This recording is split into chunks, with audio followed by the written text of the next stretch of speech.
មែនទេមនុស្សយើងវាមានទុករៀងៗខ្លួនតែទុកខ្លះក៏កាត់ឡើងពីខ្លួនឯងផងដែរ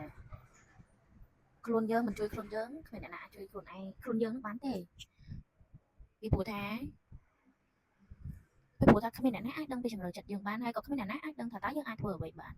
ហើយខ្លួនយើងនៅផងដែរណាយើងត្រូវគិតគូរឲ្យបានវែងឆ្ងាយវែងប៉ុណ្ណាឆ្ងាយប៉ុណ្ណាដឹងខ្លួនឯងត្រឹមគិតត្រឹមថ្ងៃនេះវាអូខេតែគិតត្រឹមថ្ងៃក្រោយពីព្រោះថាឆាកជីវិតយើងអត់ដឹងថាយើងអាចរកបានប្រហែលឆ្នាំទៀតទេពីព្រោះថាពេលខ្លះការខំប្រឹងរបស់យើងវាមកពីកន្លងមកហ្នឹងគឺវាច្រើនឆ្នាំមកហើយដែរបើយើងមិនចេះផ្លាស់ប្ដូរអូខេយថាកម្មតែបើថាយើងចេះផ្លាស់ប្ដូរអូខេអ្វីដែលយើងអាចទៅជួបនៅខាងមុខបានយើងជួបអីយើងដោះនោះតែសំខាន់យើងបានផ្លាស់ប្ដូរវាហើយការដែលផ្លាស់ប្ដូរនោះដែរណាមិនមែននៅសុកសบายចិត្តរីករាយ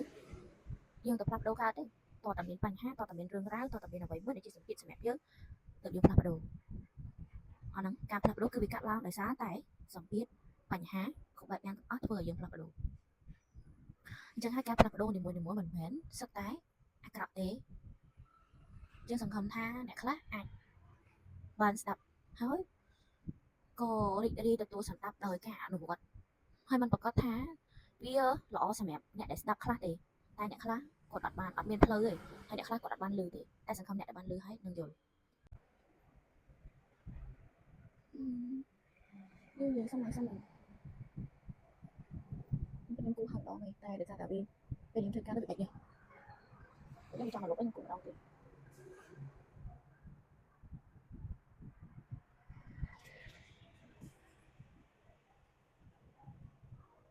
ខ្ញុំមិនឡោះតែខ្ញុំមកដឹង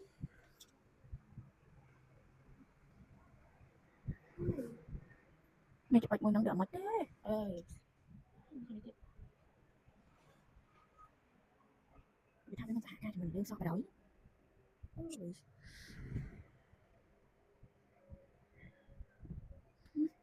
នឹងក៏បានដែរ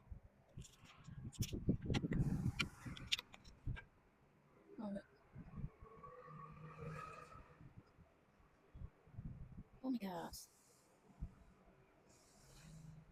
ឆ្លៀតគឺក្នុងការខាត់មុខនេះផងដែរមិនដឹងថាធ្វើនិយាយអីគឺមិនដឹងរក content មួយណាលើកឡើងយកមកនិយាយច្រើនពេកមិនអត់មានទេច្រើនពេកច្រើនគេថាមានរឿងខ្លួនឯងតែគេវាកាត់ទុកនឹងគេទេពេលខ្លះឥឡូវវាចាំថាបាត់គេខ្វល់ពួកគ្មានអ្នកណាអាចជួយខ្លួនឯងបានឡើយក្រៅពីយើងខ្លួនឯងខ្ញុំថាឲ្យតែខ្ញុំខ្លួនឯងពេលមានបញ្ហាគ្មានអ្នកណាជួយកាត់ទេគឺខ្លួនឯងចាមកដល់បែកគូតុយទីមួយគាត់ទីហើយគូកៅទៅសាដៃមួយជាប់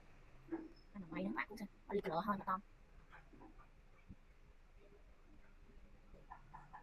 អូខេគូសម័យនេះគឺខ្លួនឯងជួយខ្លួនឯងណាបើមិនជួយខ្លួនឯងទេខ្លួនឯងជួយយើងអត់ទេចាំតិចមកវិញហើយគឺថាកន្លប់ហ្នឹងបានហើយអូខេហើយ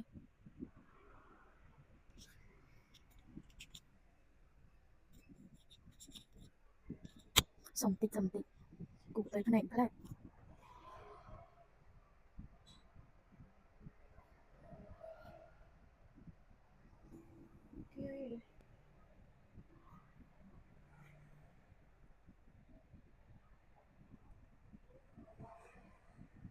មីកុំផ្នែកហ្នឹងកុំភ្លេចទៅសោះពីគូឲ្យយើងកុំភ្លេចហាត់វាផងព្រឹករាល់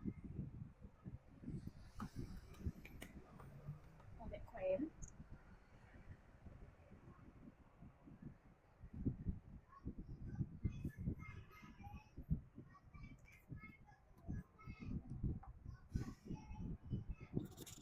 យើងមកដល់វគ្គសិក្សា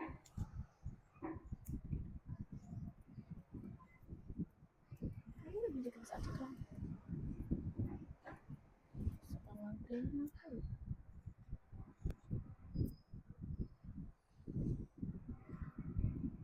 ខោតម្រង់បែកមក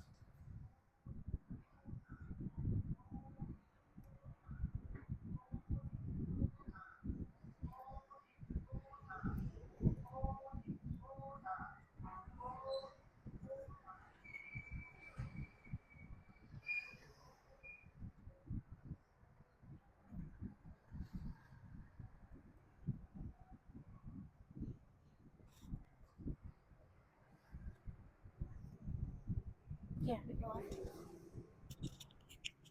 ជាការស្រេចសម្រាប់ការធ្វើខ្លួននៅក្នុងព្រឹកនេះអូសម្រាប់ថ្ងៃនេះជាថ្ងៃល្អដែរសម្រាប់ការកាត់ជ្រុយហើយខ្ញុំថ្ងៃនេះក៏ចង់កាត់ជ្រុយមួយថ្ងៃមុនខ្ញុំកាត់មកហើយតែវាអត់ដាច់វាឬជ្រៅដោយសារវាជ្រៅចាស់ពេលអញ្ចឹងទៅក៏កាត់ពីរដង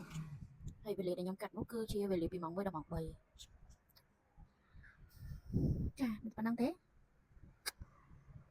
សម្រាប់ការនិយាយមិញនេះគឺថាចង់និយាយអំពីការដែលបាក់ចិត្តដោយសារតែរឿងគេណាពេលខ្លះ